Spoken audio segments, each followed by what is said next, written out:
Hola gente, ¿cómo están? Yo espero que bien. Hoy van a tener más una clase, es una clase plus para que agreguen conocimiento y también agreguen unas cositas ahí en sus PDF. Es una clase bien importante, yo voy a tratar de hacer lo más breve posible. Entonces, anoten ahí las cosas que yo voy a hablar porque son re importantes y mucho de eso se pregunta en el examen. Bueno, gente, les comparto el Power ahora. Sí, solo un ratito ahí. Comparto el Power. Agarramos el láser y ahí empezamos. Bueno, entonces, gente, hoy, sí, es una clase plus. ¿Qué vamos a ver en esta clase de manera bien resumida? Crisis asmática, EPOC, bronquiectasia y tratamiento de las neoplasias pulmonares. Bueno, gente, empezamos por la crisis asmática. Déjame ver, grabando. Crisis asmática nada más es que un empeoramento de los síntomas y de la función pulmonar. Bueno, gente, ¿cómo vamos a estudiar esa crisis asmática? Gente, acuérdense que vamos a estudiar con pico, flujo y la gasometría. ¿Por qué no espirometría? Porque ya es difícil hacer una espirometría basal cuando el paciente no está con la crisis. Imagine hacer una espirometría en la crisis. Entonces, puse acá porque justamente tengo que hablar de eso. No se hace espirometría en crisis asmática. Obviamente, no es contraindicación absoluta, es relativa, pero no se hace espirometría en la crisis por lo habitual. Y podemos hacer el pico flujo, que es la flautita ahí que yo hablé en otro momento. Eso sí, que nos va a dar en litros por minuto y ahí sí evaluamos el paciente. Bueno, gente, otra cosita que vamos a utilizar es la gasometría, o sea, los gases en sangre. Pero antes de hablar de la gasometría, quiero hablar de los signos y síntomas que los pacientes presentan. ¿Sí? Y quiero que ustedes graben eso, que es leve, moderada grave y grave. ¿Sí? Básicamente, entonces, vamos a hablar de una crisis asmática leve. El paciente tenemos que mirar, gente, sí, no necesitan memorizar todo, pero principalmente sepan eso. Yo voy a les pasar los chips para que ustedes repasen sí o sí eso. Sepan, no todo el cuadro, sino que lo que yo voy a hablar acá. Bueno, ¿cómo está la disnea en el paciente que tiene una crisis asmática leve? Tiene disnea al caminar y puede recostarse. O sea, el paciente tiene una disnea leve, no es una disnea grave. Él habla del paciente, muy importante saber, ¿sí? Que el paciente habla párrafos. Porque si ustedes van a mirar, por ejemplo, en una moderada grave, el paciente solo va a hablar frases cortas o solamente palabras y después respira. Es así. Entonces, es muy importante que sepan eso. Que, por ejemplo, la disnea, el paciente puede caminar. En cambio, en la moderada, el paciente tiene disnea al hablar y también durante el reposo. Y en la grave, tiene una disnea muy intensa. Cuando pasamos al habla, el paciente, cuando tiene una crisis leve, puede hablar párrafos. Cuando es una crisis moderada, habla frases cortas o palabras. Y cuando es muy grave, simplemente no habla, porque está todo el tiempo ahí intentando respirar. O se habla es muy poco. Sibilâncias, muy importante. Y aclaro una cosita acá. Cuando el paciente tiene una crisis leve, tiene sibilâncias presentes, muchas de las veces son localizadas, o también puede afectar directamente ambos pulmones o solamente un pulmón. Cuando el paciente tiene una crisis asmática moderada, sigue con sibilâncias, pero afecta más área pulmonar. Y cuando el paciente tiene una crisis grave, directamente el paciente va a tener silencio auscultatorio. ¿Por qué tiene silencio auscultatorio? Quiero que ustedes razonen, no solamente memoricen. Imaginen, las sibilancias se dan cuando el bronquio está estrechado y produce un flujo turbulento. Cuando el paciente tiene una crisis leve, imaginen que es así el bronquio, y ahí después, crisis leve, disminuyó un poco, sibilancias. Moderada, disminuyó más un poco, sibilancias. Y cuando es grave, es simplemente el bronquio está casi totalmente cerrado, entonces no pasa nada de aire, no expira nada. Entonces, ¿qué va a pasar acá? El paciente tiene silencio auscultatorio. Ese paciente, ojo, porque puede morir en muy poco tiempo. Imaginen, si el bronquio está cerrado, no pasa aire, no hay oxigenación de los tejidos, entonces está hecho la mierda. Bueno, gente, utilización de la musculatura accesoria, ¿sí? Cuando es una crisis leve, no hay, o si hay, es muy sutil. Cuando es moderada, ahí sí van a ver los tirajes intercostales, respiración, puede haber respiración abdominal, pero generalmente es una respiración que se da en la grave. Y en la grave hay el movimiento paradójico tóraco-abdominal. Cuando el paciente expira, expira, el abdomen empuja. Después, nível de consciência, outra coisa muito importante, gente, ¿sí? Nível de consciência, em notícias leve, obviamente não vai estar alterado, ¿sí? Moderada, tampouco, pero en la grave sí vai estar alterado, porque falta oxigenação, então o paciente pode estar desorientado em tempo e espaço. Frequência respiratória vai estar aumentada em la leve, em la moderada grave está entre 20 e 30 respirações por minuto e em la grave simplesmente que não há mais de 35, 40 respirações por minuto, então se queda entre 30, 35 por aí, gente. Se não vão dizer que queda 50 para o doutor, senão ele te vai dizer como vai respirar para ter 50 respirações por minuto. Isso não há. Outra cosita, frecuencia cardíaca, ¿sí? Cuando es la leve, no hay taquicardia. Cuando es moderada, sí hay una taquicardia. Y cuando es grave, hay bradicardia. Y eso suele entrar en los exámenes escritos, no en los orales. Entonces, cuando tenemos una crisis asmática grave, ¿sí? Muy grave, tenemos que abrir el ojo porque va a haber bradicardia. ¿Sí? Suele entrar en los exámenes escritos ese choice. Bueno, pico flujo, ahora sí es muy importante. Bueno, en la leve, el pico flujo va a estar mayor a 70% del predicho. En la moderada, menor de 70%, y en la grave, obviamente, menor de 50%. Menor de 70% es seguro, ¿sí? Puede estar menor a 50, menor a 40, menor a 30. Entonces, ojo, gente, el pico flujo acá muchas veces ni se consigue hacer en el paciente que está con una crisis asmática muy grave. Después, ¿qué hay que saber más? La presión de oxígeno y de dióxido de carbono. ¿Sí? Y eso graben, por favor, graben, porque es muy importante y generalmente se pregunta en el examen. ¿Sí? Honorar le gusta mucho preguntar eso.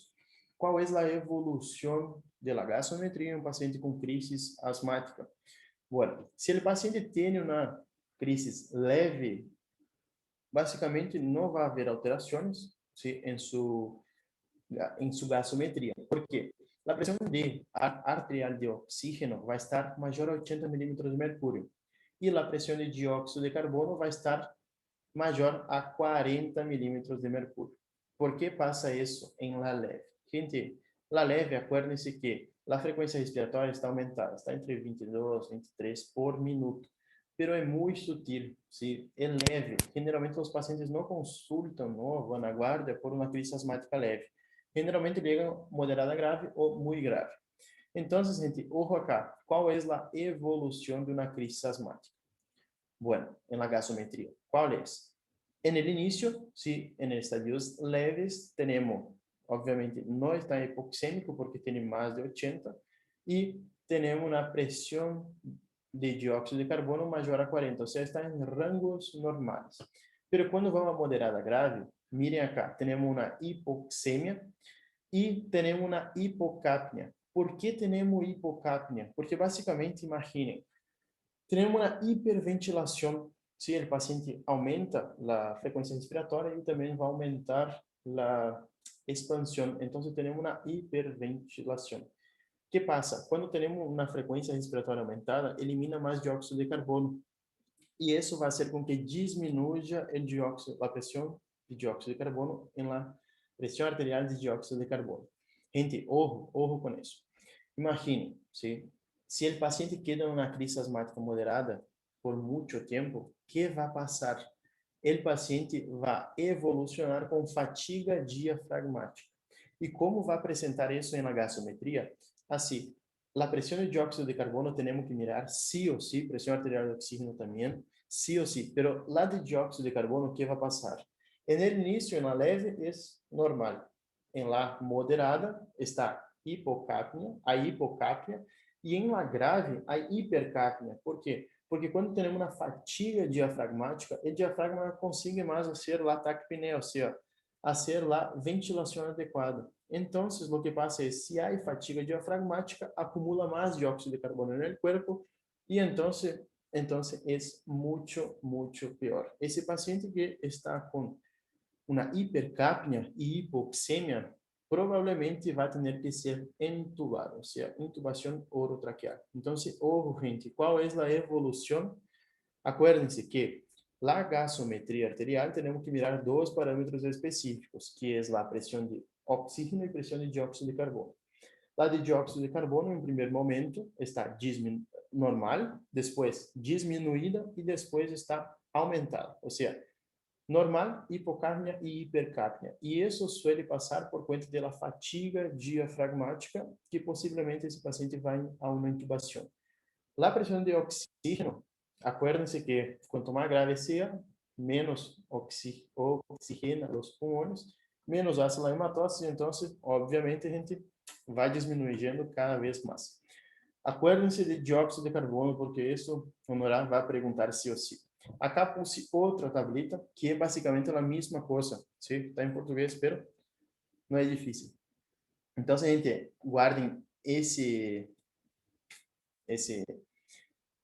dois pontos, que é a pressão arterial de oxígeno e pressão de dióxido de carbono. Sí ou sí hay que saber isso para el horario, tanto para a vida.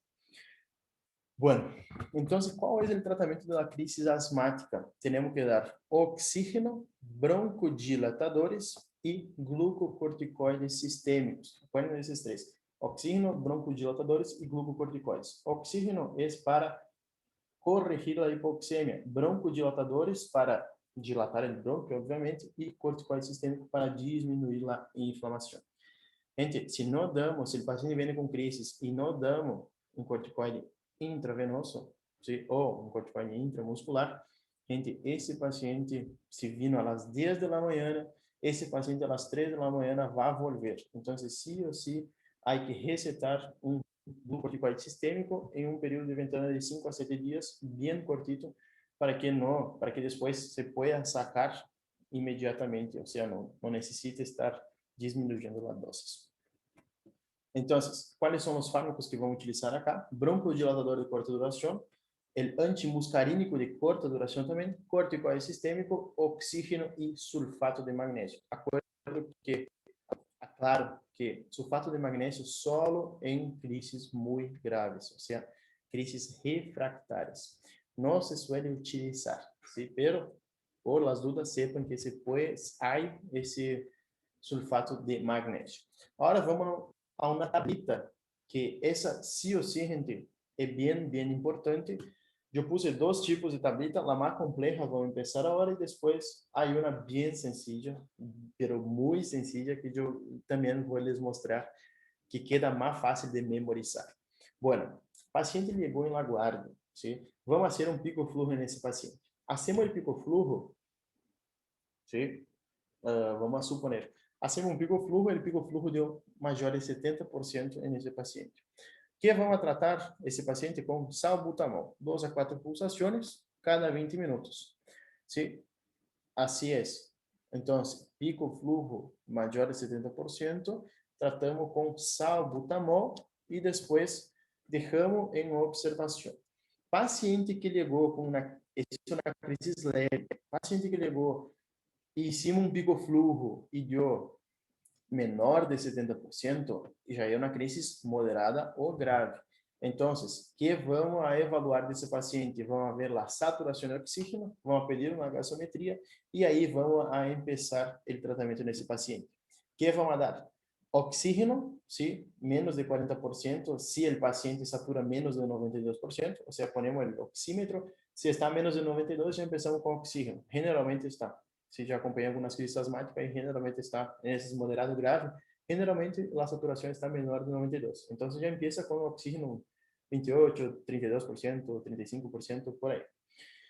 Oxígeno sí o sí, gente. Salbutamol más bromuro de ipatrópio y se da un glucocorticoide, que puede ser la hidrocortisona endovenosa, 200 miligramos, o prednisona vía oral. ¿Sí? No necesitan saber la dosis, solamente que lo que hay que hacer. Entonces, acuérdense, en una crisis asmática vamos a tratar con oxígeno, broncodilatador y corticoide. Sí, eso no puede faltar en la hora de hablar en el oral. Por favor, gente, eso no puede faltar. Entonces, vamos a tratar nuestro paciente con oxígeno, glucocorticoide y broncodilatador. Y ahí, ese paciente moderado grave, tenemos que, no podemos dejar en observación y después ahí de 40 minutos vamos a ver. No, ese paciente moderado grave tenemos que abrir mucho el ojo y quedar arriba del paciente, porque ese paciente puede seguramente evolucionar a muy grave y morir. Entonces, obvio, no es frecuente que mueran esos pacientes por crisis asmática, pero por las dudas, quedamos con el ojo ahí en el paciente. Es una crisis moderada grave, si tratamos con oxígeno, glucocorticoide y el broncodilatador. Si el paciente tiene una crisis asmática muy grave, que es la parada cardiorrespiratória inminente, ahí sí, gente, oxígeno, broncodilatador y glucocorticoide. Ahí tenemos que observar si el paciente necesita ventilación mecánica no invasiva y consideramos si el paciente no mejora con la ventilación, o sea, con el CPAP, porque el CPAP es muy incómodo de utilizar, entonces evaluamos si el paciente va a una intubación orotraqueal. Y ahí, si tiene, tiene indicación para ir a una intubación, tenemos que internar en UTI. Entonces, gente, solo para aclarar acá y para facilitar. Paciente com crisis leve, pico flujo maior a 70, salbutamol, ¿sí? Y dejo en observación.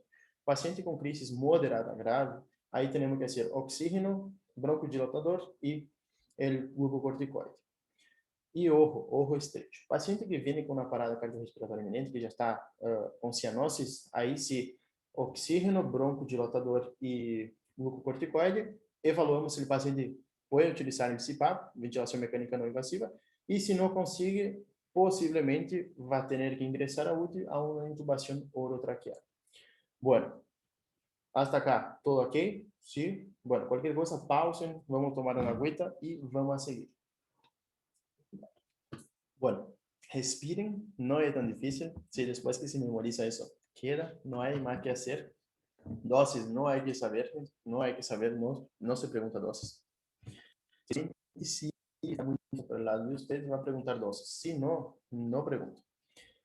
Bueno, entonces, tratamos nuestros pacientes y vamos a evaluar la respuesta de ese tratamiento.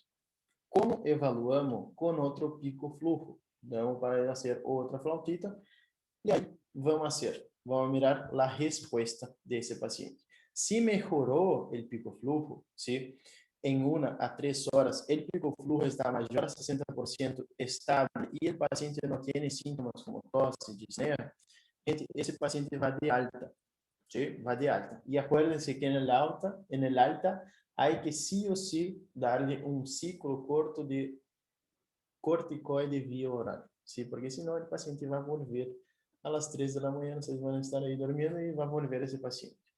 Si el paciente tiene una mala respuesta en ese lapso de 1 a 3 horas, vamos a hacer de vuelta el tratamiento, o sea, vamos a hospitalizar el paciente y vamos a hacer oxígeno, broncodilatador, salbutamol y corticoide endovenoso, ¿sí?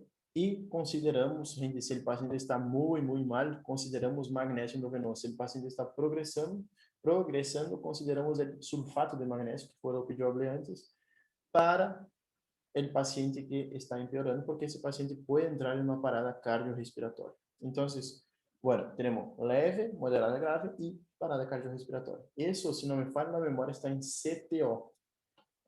De una manera bien práctica, es eso, ¿sí? Acuérdense que si quedó alguna duda, van al espacio y memoricen de, no sé, para mí, la mejor forma es esa. Leve, moderada, grave, parada respiratoria inminente, y entonces cada uno con su pico flujo y ahí el tratamiento. Y después el alta, no se olviden del glucocorticoide vía oral. Bueno, gente, el tratamiento de la crisis asmática, en resumen, ¿sí? O en una mirada más sencilla, podemos resumir en eso. Primero, llegó el paciente, tenemos que valorar la clínica y el pico flujo. Acuérdense, la clínica es soberana. Si el paciente no consigue hacer pico flujo, acuérdense de la tablita ahí de la crisis asmática. Sí o sí esa tablita de la disnea, del habla, presión de oxígeno, presión de dióxido de carbono. Gente, sí o sí es muy, muy importante de las sibilancias, hay que acordarse. Entonces, por favor, acuérdense de esa tablita, porque eso es la clínica del paciente y clínica es soberana. Si nosotros conseguimos valorar la clínica de ser un pico flujo, entonces vamos a mirar. Acá yo saqué de Amir, está más sencillo, pero cambia algunos numeritos de referencia. Entonces, por ejemplo, si la crisis asmática es leve, pico flujo está mayor a 80%, solo se da el beta 2 agonistas, el broncodilatador. Si la crisis asmática es moderada, el pico flujo está entre 60 y 80, y ahí vamos a empezar con broncodilatador y corticoide endovenoso. Y si la crisis asmática es grave, ahí podemos pensar en dos. Primero empezamos con el broncodilatador y el corticoide. Obviamente, si necesita oxígeno, damos oxígeno y valoramos la internación en UTI. Y la internación en UTI, ojo acá, ¿cuáles son los criterios de internación? Y eso se pregunta, ¿sí?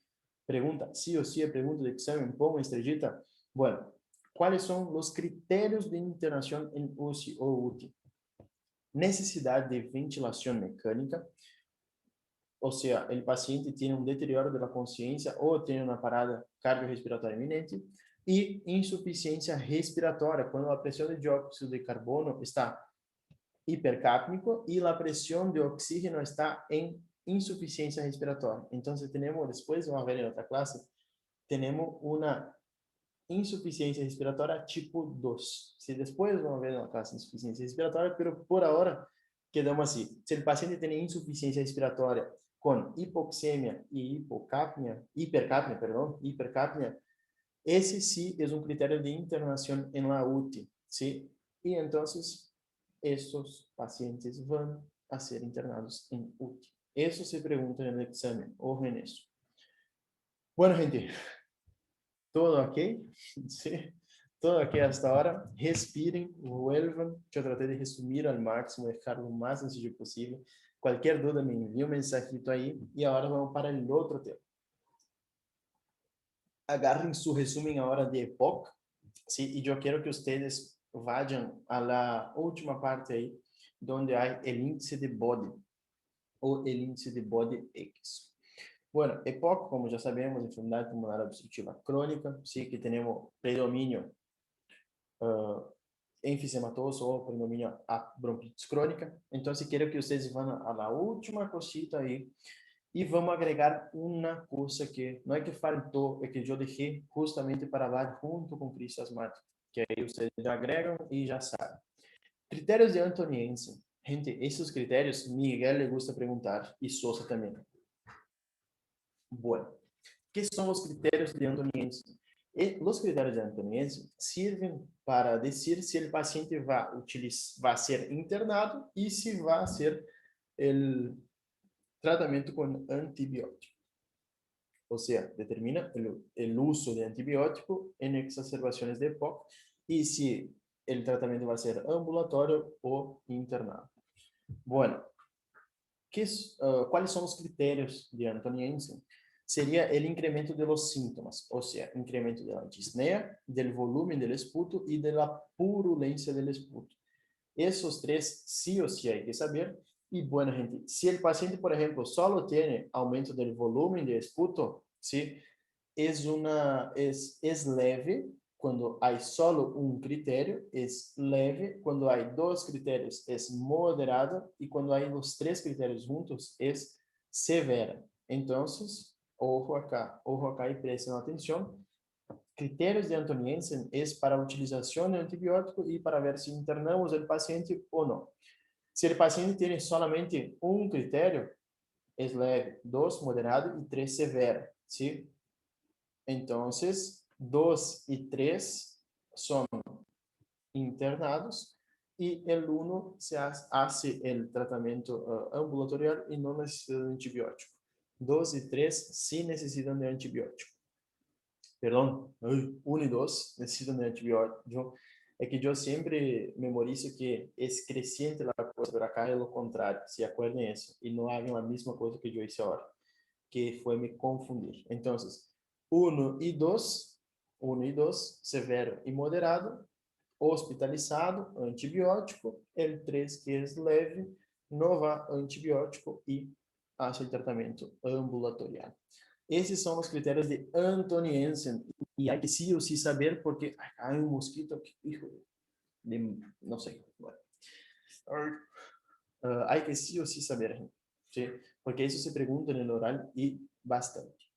¿Cuál es el pronóstico? Ahora vamos al pronóstico de EPOC. Entonces, graben los criterios de Anthony Jensen, escriban ahí en el PDF. PDF no, en su resumen, sí o sí hay que saber por qué preguntan. Pongo estrellita. Y el pronóstico del EPOC. Eso preguntó Miguel mucho cuando yo hice por la primera vez en el presencial. En el oral preguntó mucho.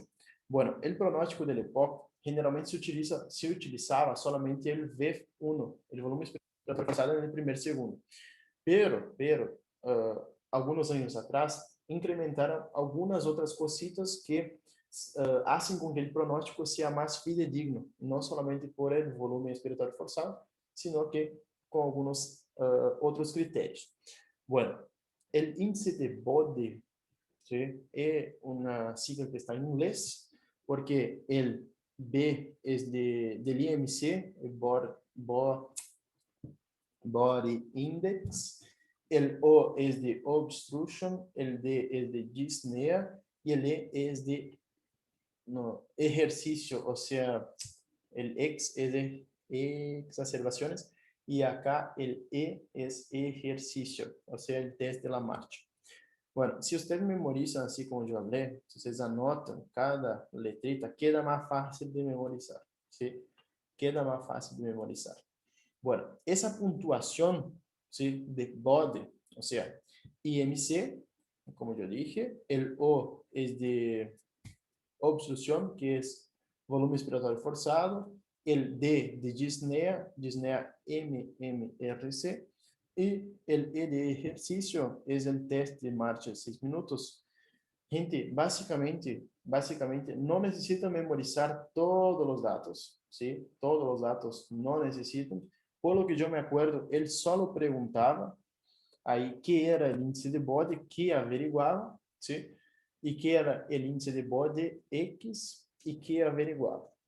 Los datos acá, las puntuaciones, obviamente hay que saber que yo les voy a pasar, pero los datos, ¿sí? No fue preguntado.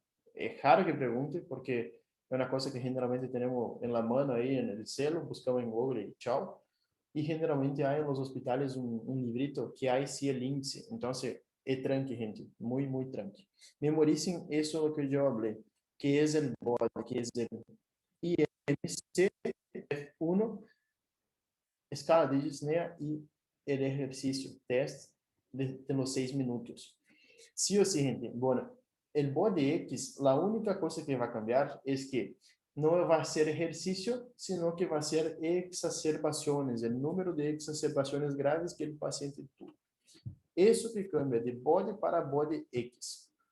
¿Y para qué sirve el índice de Bode? Que sí, va a preguntar así. Generalmente pregunta, ¿qué es el índice de Bode y para qué sirve? Bueno, el índice de Bode sirve para el pronóstico y ¿qué es? Bueno, IMC, VEF1, D de disnea, MRC y E de exacerbación o E de ejercicio. Acuérdense eso. ¿Cuál es la escala? Si la puntuación, anoten eso porque no está escrito, creo que no puse, no puse. ¿Cuál es la puntuación? Bueno, gente, puntuación de Bode de 0 a 2 puntos, y anoten, de 0 a 2 puntos es leve. De 3 a 4 puntos es moderada. De 5 a 6 puntos es grave y de 7 a 10 puntos es muy grave. O sea, obviamente, 7 a 10 puntos, el paciente tiene una menor sobrevida de que leve, moderada y grave. ¿Sí, gente? Entonces, 0, 2, 3, 4, 5, 6, 7, 10. Acuérdense eso, sí o sí va a preguntar. Obviamente, todos los datos, no me acuerdo que pregunte, pero cuando yo rendí, preguntaba qué era y para qué servía y cómo se puntuaba. Bueno, gente, quiero hacer una corrección acá. En la clase de POC, yo dije que el principal estímulo era la hipercapnia, pero yo estaba mal. Sí, me enviaron mensajito ahí, me corrigiendo y quiero que ustedes corrijan eso. El principal estímulo en el EPOC, el estímulo respiratorio en el EPOC, es la hipoxemia. Por eso que no podemos dar más de 28% de oxígeno, porque si damos, suprime el estímulo respiratorio, que es la hipoxemia, y entonces el paciente deja de ventilar. Acuérdense eso, porque eso sí o sí es pregunta de examen y yo hablé mal en la clase. Pido perdón. Bueno, entonces por eso que no se puede pasar más de 28% de oxígeno a los pacientes de EPOC. Corrijan eso y eso sí es pregunta de examen. Generalmente hay una preguntita ahí que está en el medio, en las entre líneas, en el examen oral. Bueno, gente, todo aquí. Vamos siguiendo. Y ahora tomen agua, respiren, anoten ahí lo que yo hablé de índice de Bode y ahora vamos a bronquiectasis. Gente, bronquiectasia es muy sencillo, ¿sí? Yo voy a fijar principalmente lo que hay que sí o sí saber y lo que hay que decir en el examen. Pregunta bronquiectasia, sí, pregunta, pero no frecuentemente. Óbvio que este año puede cambiar algunas cosas, pero no es tan frecuente que pregunta en el oral. En el escrito sí, ya vi preguntar bastante, pero en el oral no. Bueno, bronquiectasia es una dilatación anormal e irreversible de los bronquios, generalmente los bronquios proximales de mediano calibre. Entonces tenemos en la bronquiectasia una inflamación, hay destrucción de los componentes musculares y elásticos de la pared bronquial, o sea, todo ese músculo y el elástico se pierde y entonces queda así, queda una dilatación. Ese músculo que fue destruido es reemplazado por tejido fibroso y hay un deterioro del aclaramiento mucociliar, o sea, no consigue hacer, las cilias no hacen más el barrido normal que debería ser. Gente, trabé mi cámara trabó y ahora que yo mire. Gente, hola, hola gente, trabó. Ah, qué cosa. Sí. Bueno, gente, ahora creo que destrabó la cámara, sí, está todo aquí. Entonces, las bronquiectasias básicamente es un vuelvo por la dilatación anómala y irreversible de los broncos proximales y que son de mediano calibre generalmente. Hay una inflamación, esa inflamación causa destrucción de los componentes musculares y elásticos de la pared, y esa destrucción hace como si fuera una cicatriz, o sea, cambia por tejido fibroso.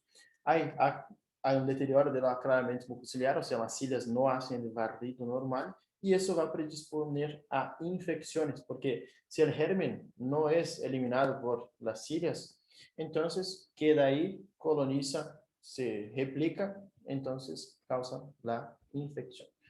¿Cómo se clasifican las bronquiectasias? Generalmente se clasifican en tres: las cilíndricas o fusiformes, que es esas, son generalmente de paredes que son lisas, las varicosas y las quísticas. Las quísticas son las que generalmente dan más infecciones, porque hacen un quiste y en ese quiste se acumula líquido, material purulento. Entonces las bacterias, perdón, se acumulan secreciones y en esas secreciones las bacterias llegan y es como si fuera un banquete para ellos y empieza ahí a proliferarse. Bueno, entonces, ¿cuáles son las causas de bronquiectasias? Tenemos causas localizadas y difusas, o sea, van a causar bronquiectasias localizadas y bronquiectasias difusas. Las localizadas serían las infecciones y las obstrucciones endobronquiales. Generalmente, acuérdense de influenza, sarampión y rubéola, y en la obstrucción endobronquial, el cuerpo extraño y cáncer pulmonar, generalmente el cuerpo extraño en los niños. Bronquiectasias difusas, ¿sí?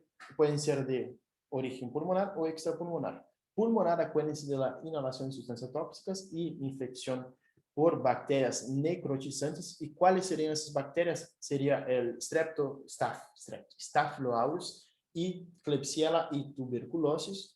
Y si son de origen extrapulmonar, aspergilosis, HIV, fibrosis quística, Sjögren, sarcoidosis. Acuérdense que si no se acuerda más de ninguna causa, sarcoidose sirve para todo, y déficit de alfa-1 antitripsina. Entonces, gente, bronquiectasias causas sí o sí hay que saber, ¿sí? Y acuérdense de las bacterias que causan infecciones necrotizantes, o sea, que pueden formar cavidades, que son aureus, Staphylo aureus, tuberculosis y Klebsiella pneumoniae. Bueno, anoten essas bactérias aí, aureus, Klebsiella e tuberculose, porque sí o sí uno hará pregunta. Sí, pregunta de examen y ustedes van a ver en neumonía después que sí o sí es muy recontra mega importante. Bueno, ¿cuál es la clínica? La clínica característica es tos, que puede ser una tos productiva crónica o una broncorrea purulenta abundante, que generalmente va a estar entre 200 y 500 mililitros por día. Sí o sí, gente, acuérdense de la hemoptisis que puede causar, la disnea y el dolor pleurítico. Pero acuérdense que si hay estrellita es porque es importante. Acuérdense de la hemoptisis, sí o sí, gente. Acuérdense de la hemoptisis porque el paciente puede venir a consultar por hemoptisis y tener una bronquiectasia. Al examen físico va a haber crepitantes pulmonares en la zona que está, si es difuso, ok, pero si es localizado, va a haber crepitantes pulmonares en la zona bronquiectásica, roncos y sibilancias puede haber o no, y los dedos hipocráticos, si es grave y crónico. Acuérdense que los dedos hipocráticos se dan por una hipoxia tisular crónica, entonces se pierde la angulación que hay normalmente entre la uña y la piel. Y queda así, los dedos en palillo de tambor también pueden ser llamados dedos hipocráticos. ¿Cuál es el diagnóstico? Se hace por radiografía de tórax, se pide frente y perfil siempre, acuérdense de frente y perfil, el par radiográfico. Y acá vamos a tener las imágenes en raíl de tranvía o en anillo de sello. Gente, acuérdense eso, por favor. ¿Sí? Generalmente se entra en los escritos. En los escritos entra eso. Sí o sí hay que acordarse. TAC confirma nuestro diagnóstico y se puede hacer fibrobroncoscopía si queremos recolectar material purulento. Si el paciente tiene, por ejemplo, una fibrosis no, tiene una bronquiectasia quística, y se puede hacer cultivo de esputo cuando hay expectoración, ¿sí? Bueno, ¿por qué hacemos cultivo de esputo? Si el paciente presenta, como por ejemplo, un síndrome febril o gripal, tenemos que pensar que ese paciente puede tener alguna complicación, alguna infección en esa bronquiectasia. Entonces, TAC, gente, acuérdense que confirmatorio es TAC, y eso entró en un examen el año pasado o retrasado, ¿sí? Confirma bronquiectasia, TAC, ¿sí? Confirma bronquiectasia, TAC. En la radiografía puede ver las imágenes en raíl de tranvía y anillo de sello. Bueno, gente, ¿cómo se ve las bronquiectasias de acuerdo a su tipo? Las cilíndricas o fusiformes se ven así, ¿sí? Tal cual como se ve acá. Son, como yo dije, lisas, las paredes son lisas. Las varicosas no son tan lisas, ¿sí? Son generalmente, hay una dilatación del bronquio y también hay una dilatación en el bronquio terminal, y las quísticas tenemos una dilatación principalmente así. La dilatación quística generalmente acumula secreciones y eso es un banquete para las bacterias. Y ahí sí causa las infecciones. Mayor predisposición de infecciones. Bueno, gente, ¿cuál es el tratamiento? Kinesioterapia. Toda la kinesioterapia se hace para expectorar, para que elimine esa secreción. Antibiótico terapia.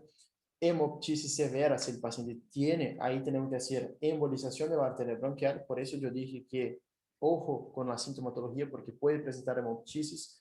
Oxígeno suplementar, obviamente, si satura menos de 92 o 90%, depende del paciente, y cirugía se hace dependendo del paciente. Tenemos dos tipos, lobectomía o trasplante de pulmón. Lobectomía se saca un lóbulo o una porción, y trasplante de pulmón se deja los pacientes más severos. Bueno, gente, todo aquí. Vamos a tomar una agua. Yo creo que estoy muy rápido porque la batería del celular está terminando. Ojalá que que salga el audio antes que yo estaba hablando, si no, yo tardé un poquito para mirar la foto acá. Bueno, todo aquí, gente, tomen un agua, respiren. oxigene el cerebro, porfis. Y ahí vamos a seguir que ya estamos terminando. El último punto que yo quería hablar es el tratamiento de las neoplasias pulmonares. Por ahí, la manera que yo hablé en la clase quedó algunas dudas. Entonces, miren, como yo dije, ¿sí? En la clase y como probablemente el docente va a hablar, generalmente a modo práctico, nosotros vamos a averiguar la afectación en el intestino, o sea, con la letra N del TNM. Y generalmente ese N que va a decir si es quirúrgico o no. La neoplasia, el tratamiento de las neoplasias pulmonares. Bueno, gente, vamos despacio, ¿sí? Vamos despacio que ya les voy a explicar todo eso. Generalmente, então, eu puse na classe esse quadrito, que provavelmente, que eu saquei, creio que foi de Bussanich. E, gente, prestem bastante atenção. El 1A e 1B, 2A e 2B, se pode fazer cirurgia. Quais são os tipos de cirurgia? Segmentectomia, lobectomia e pneumonectomia. El 3A é avaliação personal. Se hace cirurgia com tratamento coadjuvante e se não se hace a cirurgia, solamente el tratamento coadjuvante. El 4B e, perdão, el 3B e 4 generalmente não é mais que hacer, não é quirúrgico, então se hace quimioterapia ou radioterapia. Eu creio que quedaram muitas dúvidas, então eu vou aclarar todo isso. Bueno, como sabemos se é 1A, 1B? A partir do TNM. ¿Sí? TN, fundamentalmente, el M, si ya hay metástasis, generalmente solo se hace tratamiento radioterapia y quimioterapia. No se hace, o solamente tratamiento paliativo, pero muchas de las veces, si hay metástasis, no se hace cirugía. Bueno, gente, ¿cómo voy a explicar ese cuadrito acá que yo puse? Si el paciente tiene, entonces, 1A, 1B, 2A y 2B, va a cirugía. Eso fue lo que yo hablé y lo que está acá. Entonces vamos a mirar 1A, 1B, 2A, 2B, cirugía. Miren, cirugía, cirugía, cirugía, cirugía. ¿Cierto? Miren, arriba en comparación al de abajo. 1A, 1B, 2A, 2B, cirugía, cirugía. ¿Sí? Cirugía. Bueno, 3 es evaluación personal. Si es un 3A, acá dice que se puede hacer resección o no resección, por eso que es evaluación personal. Gente, generalmente eso no se pregunta. Si les aclaro porque surgieron unas dudas, yo entiendo que por ahí yo no pasé perfecto. Entonces, vamos a aclarar eso y listo. Entonces, 1A, 1B, 2A, 2B, cirugía. Se puede sí o sí. Acá cuando hay el más y el menos, se puede o no agregar quimioterapia o radioterapia. ¿Sí? Cuando hay más o menos, se puede agregar o no. Es la decisión del médico junto con el paciente. Entonces, 1A, 1B, 2A, 2B es cirugía, resección. El 3, como ya hablamos, es evaluación pulmonar, si se hace o no la cirugía. Y el 3B, 3A y el 3B, gente, como ustedes pueden mirar acá, 3B ya está en otro color, azulcito. El 3B y el 4, que sería el 3C, no se hace la cirugía, se hace directamente quimioterapia o radioterapia, que sería la terapia sistémica, la quimioterapia. Entonces, gente, 1A, 1B, cirugía. 2A, 2B, cirugía. 3A, evaluación personal. 3B ya es irresecable, o sea, no hay como hacer cirugía. Y el 4 o 3C también no hay como hacer. Entonces, solo se hace terapia sistémica. Espero que les aclaro eso. Óbvio que el T1, T2A, T2B, T3, T4 es el tamaño del tumor y a dónde invade. N, el nódulo y M, metástasis. Entonces hay que evaluar todo eso antes de pensar un tratamiento. Y gente, si va a preguntar, si pregunta tratamiento de cáncer, puede preguntar. Entonces, ojo en eso. ¿Sí? Ojo en ese cuadrito acá, para que ustedes no queden solo memorizando, para que entiendan. Entonces, les pongo ese otro cuadrito. ¿Sí? Bueno, gente. Entonces, creo que fue eso hoy. Creo no, fue eso hoy. Yo traté de aclarar algunas cositas. sí, aclarar, facilitar algunas cosas. Entonces, cualquier duda que ustedes tengan, por favor, me envíe un mensajito, yo no tengo drama. Entonces, cualquier duda, cualquier cosa, me envíe un mensaje. Bueno, gente, nos vemos. Tengo una linda mañana, una linda tarde, una linda noche y bueno, hasta la próxima clase.